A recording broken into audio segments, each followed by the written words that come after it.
Hey, this is Tom from MVP Chess. Welcome back to my series on Bobby Fischer's seminal work, My 60 Memorable Games. In this video, we'll be analyzing game number 41 that Fischer played versus Karl Robatsch in the 1962 Olympiad. Fischer absolutely annihilates the Scandinavian defense in this game. You're not going to want to miss it. Before we jump in, though, don't forget, support the channel, smash that subscribe button, and join Team MVP. Thank you so much. So, who was Karl Robatsch? Well, he was a grandmaster from Austria who represented his country in 10 Olympiads.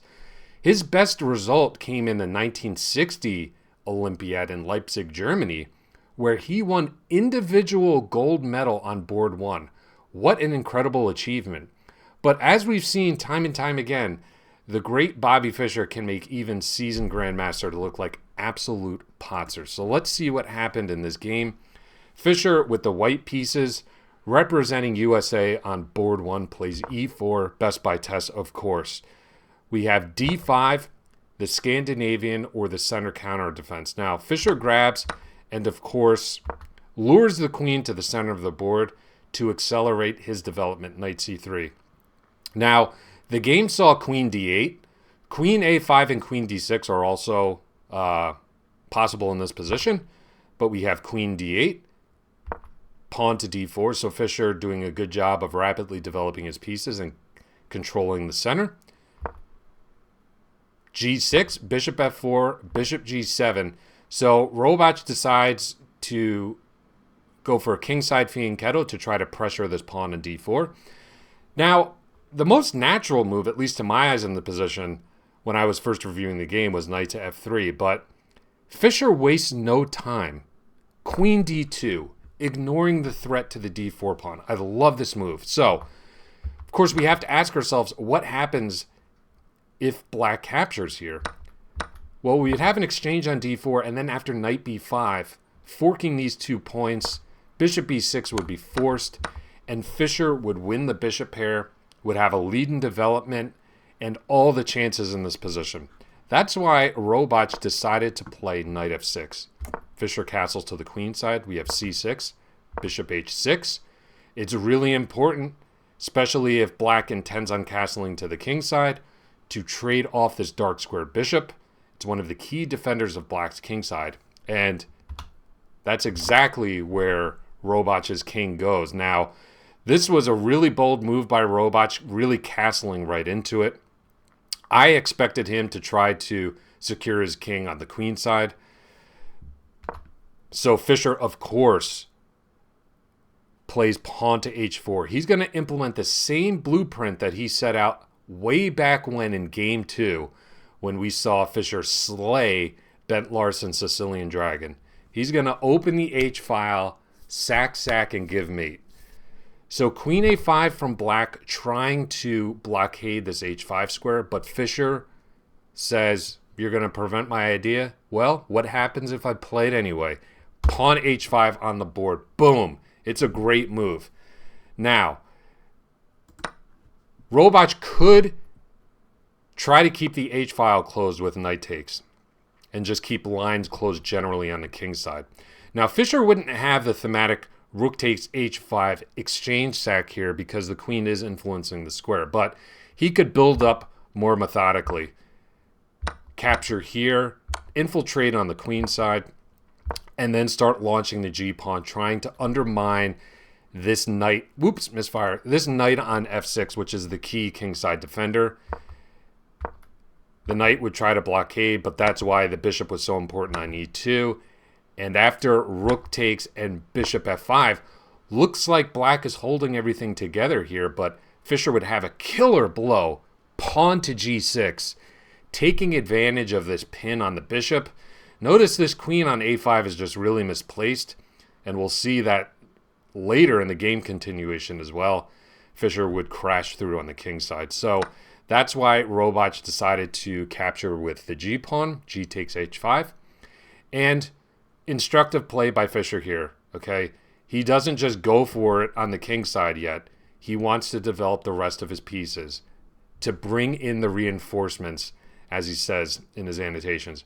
Bishop d3, nice move preventing bishop f5, which would have been A really nice defensive move for black to make. Imagine that bishop coming to f5 and plugging itself on g6.